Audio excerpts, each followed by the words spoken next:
YouTube channel पर आपका स्वागत है। स्मार्ट साइंस ऑनलाइन क्लासेस में आपका स्वागत है।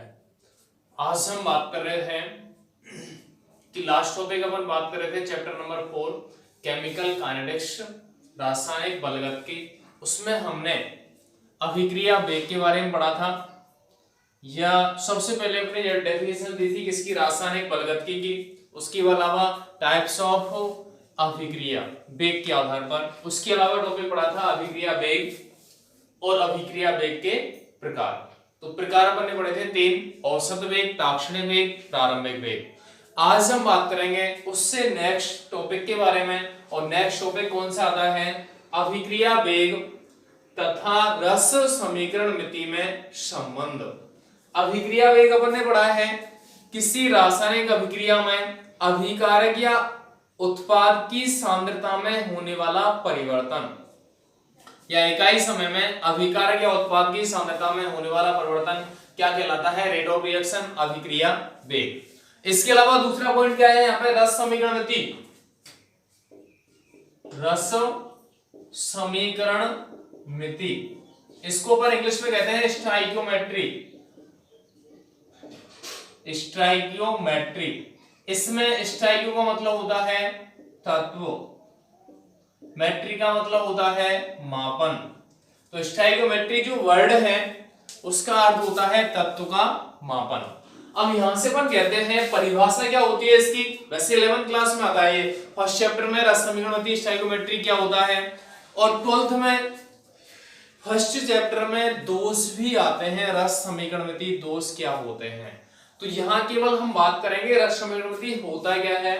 तो यहां अभिक्रिया के लिए बात करेंगे। किसी अभिक्रिया में अभिकारक भाग लेकर के उत्पाद बनाते हैं। अभिकारक अणु परस्पर क्रिया करके उत्पाद का निर्माण करते हैं। तो यहां से परिभाषा क्या होती है? किसी रासायनिक अभिक्रिया में अभिकारक अणुओं के मध्य, किसी रासायनिक अभिक्रिया में अभिकारक अणुओं के मध्य तथा अभिकारक व उत्पाद के मध्य मात्रात्मक संबंधों का ज्ञान। किसी रासायनिक अभिक्रिया में अभिकारकों के मध्य तथा अभिकारक व उत्पाद के मध्य मात्रात्मक संबंधों का ज्ञान क्या कहलाता है? रस समीकरण मिति। देख ले कैसे होगा।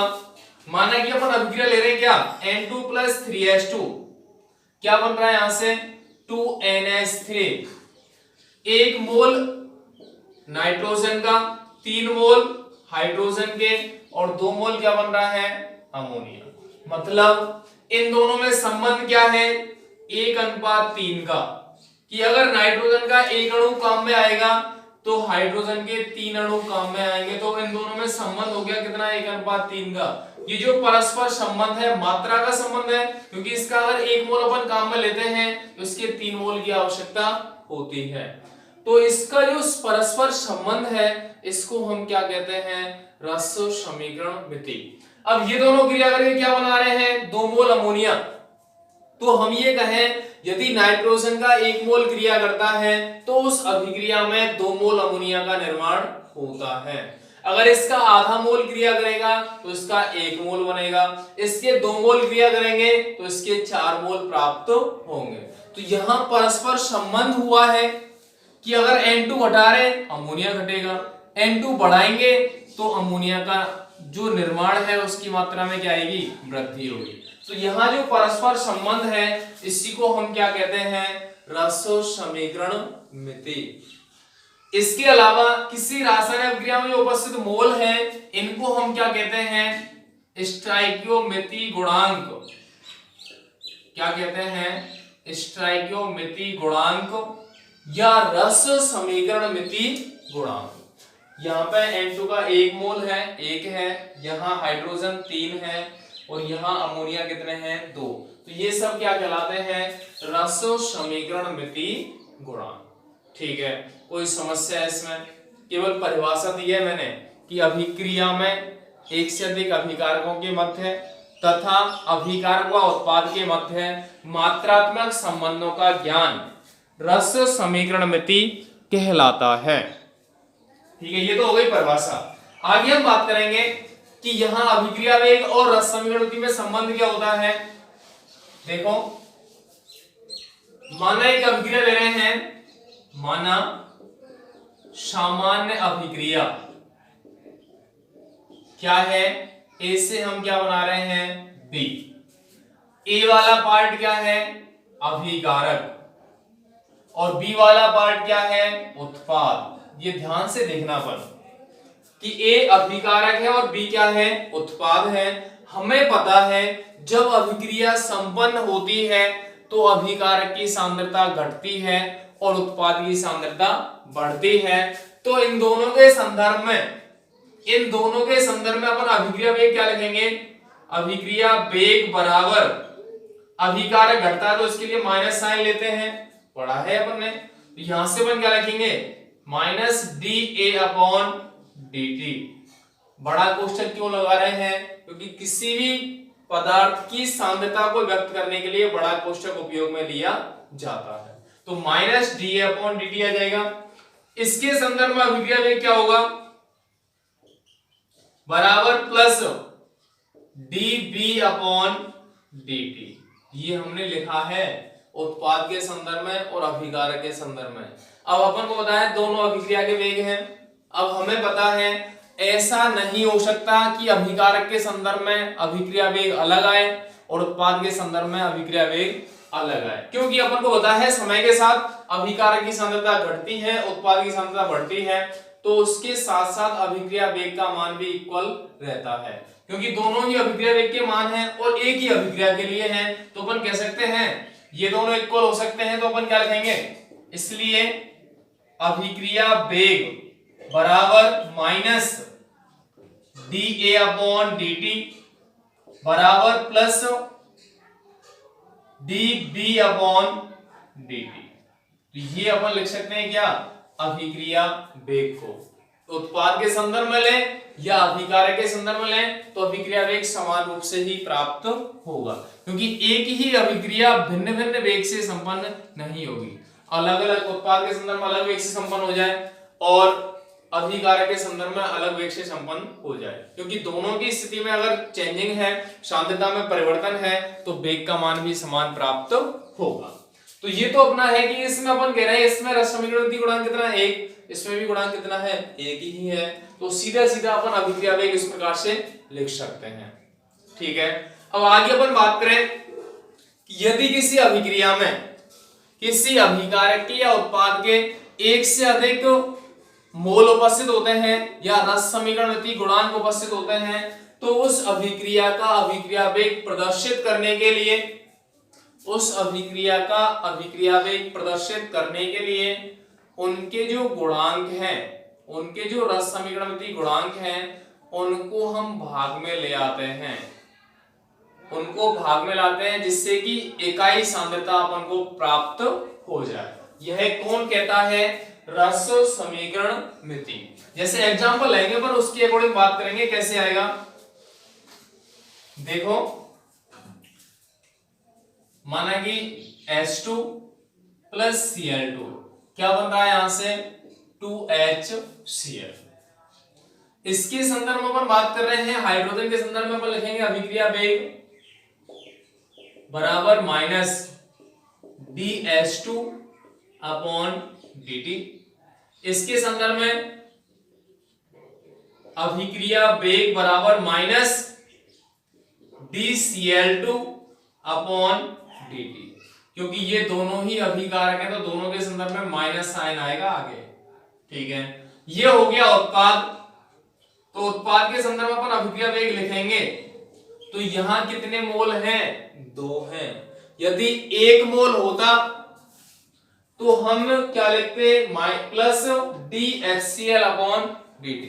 लेकिन अपन ये कहें कि यहाँ पे रस समीकरण के अकॉर्डिंग अपन क्या करेंगे, सभी को अपॉन में लेंगे, क्योंकि इसके लिए अपन कहेंगे 1/1, इसके लिए 1/1, इसके लिए क्या आएगा 1/2, क्योंकि सभी की अपन इकाई सांद्रता लेते हैं। तो इकाई सांद्रता लेने के लिए अपन क्या करते हैं, जो मोल्स हैं उनका 1 में डिवाइड कर देंगे, तो 1 में क्या करेंगे, भाग देंगे। इसके मोल का 1 में भाग देंगे तो 1/1, इसका 1/1 आएगा, इसके कितने आएंगे 1/2। क्योंकि ये रस समीकरण गति कहता है। क्योंकि हमें पता है इसका एक मोल लेते हैं तो इसके 2 हैं, अगर इसकी इकाई मात्रा लेंगे तो इसके कितने आएंगे काम में, हाफ। तो इस प्रकार से अपन क्या लिखेंगे, अभिक्रिया वेग HCl के संदर्भ में plus half DHCl upon dt, क्या लिखेंगे, DHCl अपॉन dt। तो अभिक्रिया वेग क्या हो जाएगा, रस समीकरण गति से, रस समीकरण मिति से अभिक्रिया वेग बराबर माइनस dH2 अपॉन dt बराबर माइनस dCl2 अपॉन dt बराबर plus half DHCl upon dt। तो ये क्या कहलाएगा, अपना अभिक्रिया वेग। बता कोई समस्या, यहाँ तो अपन को सीधा सा है कि जो भी मोल अपने आते हैं उनको हम डिवाइड में ले आए तो उसके अनुसार अभिक्रिया वेग व्यक्त हो जाएगा। क्योंकि अगर अपन ऐसे करें कि यहाँ पे अपने जो मोल हैं इनको मल्टीप्लाई में लिखें, तो मल्टीप्लाई में लिखें तो मतलब इसका दोगुना हो जाएगा वेग, इसका वेग तो क्या हो जाएगा, दोगुना। इसके कितने हो जाएंगे, आधे आधे। ऐसा संभव ही नहीं होता, इस वजह से अपन क्या करते हैं, सभी की इकाई सांद्रता काम में ली जाती है जिससे अभिक्रिया वेग सभी का इक्वल प्राप्त हो जाए। यह कौन कहता है, रस समीकरण मिति। आगे अपन बात करें, जैसे नाइट्रोजन और हाइड्रोजन क्रिया करके क्या बनाते हैं, अमोनिया। नाइट्रोजन और हाइड्रोजन क्रिया करके क्या बनाते हैं, अमोनिया। N2+3H2 बनता है क्या है, यहां से 2NH3। अब अभिक्रिया वेग लिखेंगे अपन बराबर माइनस dN2 अपॉन dt। अभिक्रिया वेग लिखेंगे किसके संदर्भ में, हाइड्रोजन के संदर्भ में, माइनस 1/3। इसके मोल को अपन क्या करेंगे, डिवाइड में लेके आएंगे, 1/3 dH2 अपॉन dt। और NH3 के संदर्भ में अभिक्रिया वेग बराबर क्या आएगा, plus half dNH3 upon dt। तो हम ये कह रहे हैं कि इसके मोल कितने, एक है तो 1/1 आएगा, इसके मोल 3 है तो 1/3 आएगा, इसके मोल 2 है तो 1/2 आएगा। तो इन तीनों के संदर्भ में मैंने क्या लिखा है, अभिक्रिया वेग। तो सभी तीनों इक्वल हैं तो क्या लिखेंगे, रस समीकरण मिति से क्या आएगा, अभिक्रिया वेग बराबर माइनस dN2 अपॉन dt बराबर माइनस 1/3 dH2 अपॉन dt बराबर plus half dNH3 upon dt। तो इस प्रकार से हम किसी रासायनिक अभिक्रिया के लिए अभिक्रिया वेग को व्यक्त कर सकते हैं। तो इसमें किसी प्रकार की कंफ्यूजन नहीं होना चाहिए कि अगर अपन अभिक्रिया वेग अलग अलग सभी पद के लिए लेते हैं तो जो मोल्स हैं उनको 1 के डिवाइड में ले आए तो वहां से अपन आसानी से अभिक्रिया वेग को व्यक्त कर पाते हैं। ठीक है, कोई समस्या नहीं होनी चाहिए। अब आगे अपन बात करेंगे यहाँ पे क्या, ये अपन ने जो लिखा है, ये हमने जो लिखा है कोई समस्या नहीं, लेकिन अपन ये कहें N2 अभिकारक है, हाइड्रोजन भी क्या है, अभिकारक। तो अपन क्या लिखेंगे, N2 के विघटन का वेग, क्योंकि अपन को पता है जब अभिक्रिया होती है तो अभिकारक की मात्रा घटती है, तो अपन ऐसे कह सकते हैं N2 के विघटन का वेग या N2 के विलुप्त होने का वेग। क्या कहेंगे, N2 के विघटन का वेग या N2 के विलुप्त होने का वेग क्या होगा, माइनस dN2 अपॉन dt। ठीक है, उसके बाद अपन लिखें हाइड्रोजन के संदर्भ में, हाइड्रोजन के विलुप्त होने का वेग बराबर क्या आएगा, यहां अपन मोल वगैरह कोई काउंट नहीं करते, क्या लिखेंगे सीधा सा माइनस dH2 अपॉन dt। क्योंकि वो तो किस में आता है, अभिक्रिया वेग को नोट करने में, वहां मोल काम में आते हैं, क्योंकि अभिक्रिया वेग हर पद के लिए समान प्राप्त होना चाहिए। लेकिन ऐसा है यहाँ पे विलुप्त होने का वेग तो अलग अलग हो सकता है कि हाइड्रोजन किस प्रकार से विलुप्त हो रहा है, नाइट्रोजन किस वेग से विलुप्त हो रहा है, तो विलुप्त होने का वेग सभी के लिए अलग अलग आएगा। इसके अलावा NH3 के बनने का वेग क्या आएगा, बराबर प्लस क्या लिखेंगे, dNH3 अपॉन dt। तो इस प्रकार से हम किसी रासायनिक अभिक्रिया के अभिक्रिया वेग को रस समीकरण विधि से व्यक्त कर सकते हैं तथा विलुप्त होने के वेग को एक सामान्य स्थिति में व्यक्त कर सकते हैं। तो उससे संबंधित कुछ एग्जांपल्स आते हैं, उदाहरण आते हैं। तो उदाहरण की अगर अपन बात करें तो क्वेश्चन न्यूमेरिकल वाला चैप्टर होता है, तो न्यूमेरिकल से अपन कैसे हल करें, तो एक न्यूमेरिकल अपन देख लें कैसे आएगा। जैसे अपन देखें अमोनिया निर्माण की विधि में नाइट्रोजन के विलुप्त होने का वेग है 2.30 into 10⁻³ तो उस अभिक्रिया में अमोनिया के बनने का वेग और हाइड्रोजन के विलुप्त होने का वेग ज्ञात कीजिए। तो यहां से अपन देखेंगे क्या मिलेगा, देख लो।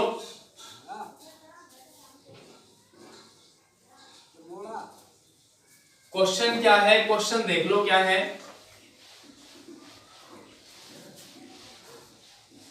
ये क्वेश्चन बुक में भी है, देखो। किसी यहां पर ऐसे कहते हैं अमोनिया की बनने की अभिक्रिया में, अमोनिया के बनने की अभिक्रिया में नाइट्रोजन के विलुप्त होने का वेग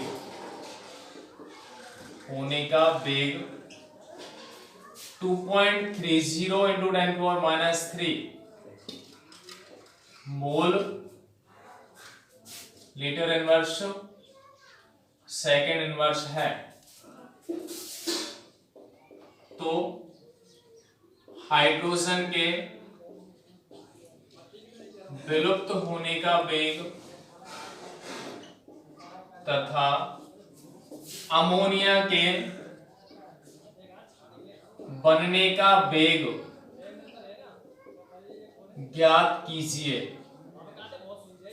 क्या लिख रहे हैं, क्वेश्चन क्या है अपना कि अमोनिया के निर्माण की विधि में नाइट्रोजन के विलुप्त होने का वेग क्या है 2.30 into 10⁻³ mole litre inverse second inverse. तो हाइड्रोजन के विलुप्त होने का वेग और NH3 के बनने का वेग ज्ञात कीजिए। तो यहां से पर लिखेंगे क्या, अभिक्रिया क्या है N2 + 3H2 क्या बनता है यहां से 2NH3। तो यहां से पर क्या लिखेंगे N2 के विलुप्त होने का वेग क्या है बराबर माइनस dN2 अपॉन dt। ठीक है, अब यहां से पर लिखें तो ये किसके बराबर है वो देख लो। तो माइनस dN2 अपॉन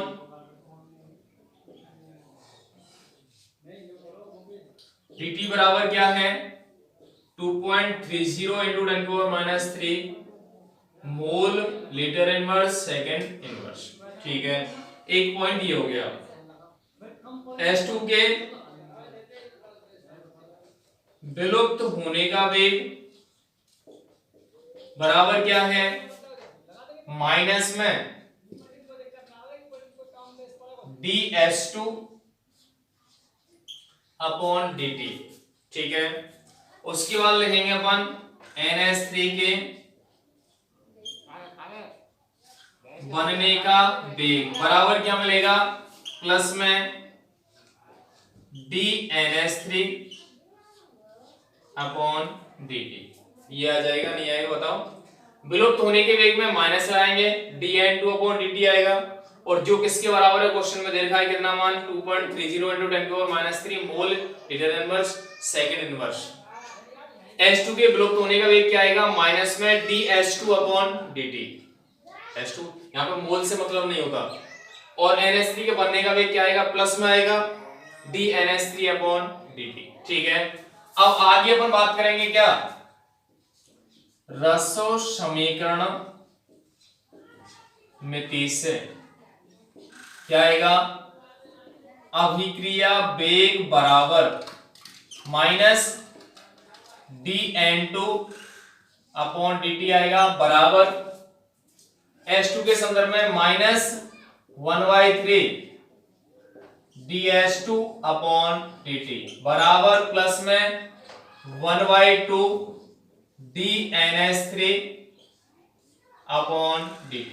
कोई समस्या बताओ, कि हमें पता है विलुप्त होने का वेग तो हमने लिख लिया, और अभिक्रिया वेग रस समीकरण विधि से बने क्या लिखा है ये, क्योंकि इसमें रस समीकरण विधि गुणांक को अपोजिट में लिखा जाता है, तो क्या लिखा है -dN2/dt -1/3 dH2/dt प्लस 1/2 dNH3/dt।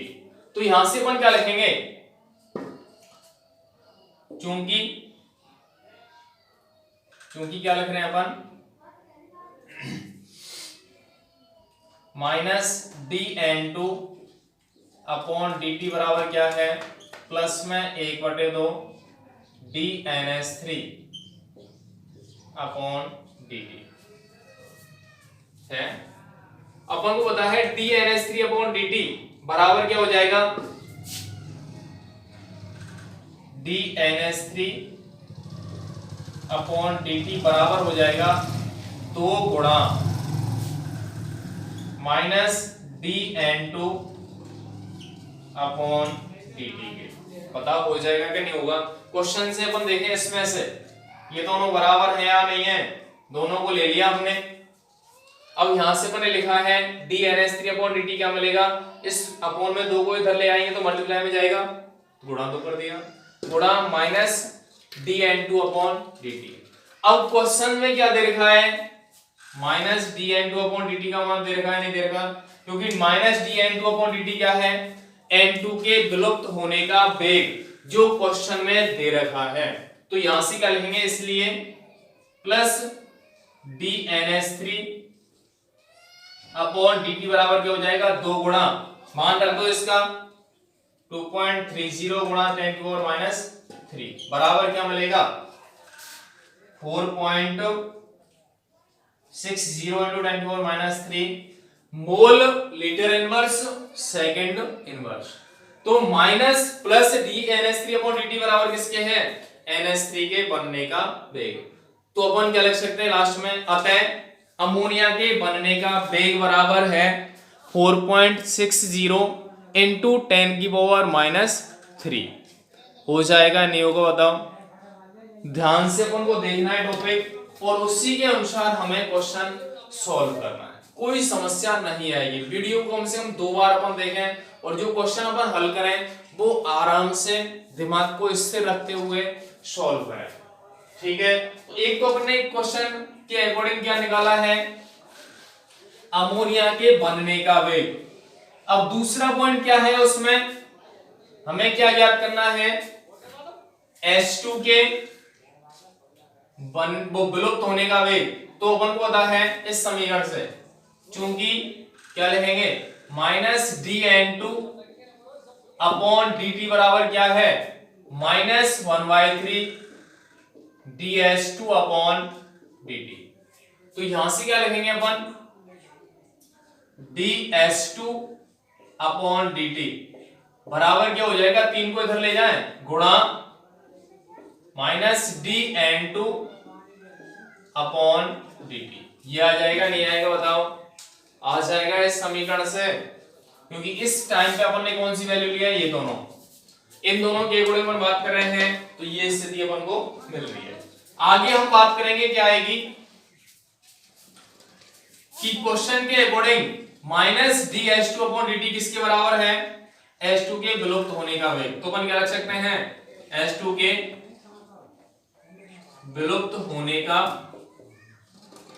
वेग बराबर क्या होगा, 3 गुणा -dN2/dt किसके बराबर है, N2 के विलुप्त होने का वेग, जो क्वेश्चन में दे रखा है कितना है 2.30 इंटू 10⁻³ कितना मिलेगा यहाँ से 6.90 इंटू 10⁻³ ये क्या आ जाएगा मान mole litre inverse second inverse. तो ये क्या आ जाएगा H2 के विलुप्त होने का वेग। तो उसी समीकरण से या एक जो समीकरण वाला जो समीकरण है उसके आधार पर हमने H2 के विलुप्त होने का वेग ज्ञात किया है और अमोनिया के बनने का वेग ज्ञात किया है। तो ये यहाँ पे जो क्वेश्चन है वो सॉल्व हो जाता है। अगर कोई समस्या हो तो बोलें, बता कोई दिक्कत हो तो बोलें। तो सीधा सा टॉपिक है, कोई खास ऐसा क्रिटिकल पॉइंट नहीं है, केवल रस समीकरण है और रस समीकरण के अकॉर्डिंग अपन बात अगर करते हैं जो मोल्स है ना उनको हम अपोन में लेके आएंगे किसमें अभिक्रिया वेग वाले समीकरण में। विलुप्त होने के या बनने के वेग वाले जो समीकरण है उसमें हम अपोन में नहीं लेके आएंगे, वहां केवल अपन जो सांद्रता की वैल्यू है वही रखें। रस समीकरण गुणांक को अपोन में नहीं लाएंगे, केवल किस में रखेंगे रस समीकरण से प्राप्त होने वाला अभिक्रिया वेग का समीकरण। ठीक है, तो इस टॉपिक में मेरे हिसाब से कोई समस्या नहीं होनी चाहिए। अगर कोई दिक्कत आती तो अपन और कल कंसल्ट करेंगे दोबारा से। एक बार कम से कम 2 बार वीडियो को अपन देखें, उसके बाद क्वेश्चन सॉल्व करें। बुक में भी बहुत सारे क्वेश्चन दे रखे हैं संबंधित, तो उनको अपन जितना प्रयास करेंगे उतना ही बेटर रेस्पॉन्स मिलेगा। तो यहां तक इस टॉपिक के लिए सभी दोस्तों का धन्यवाद।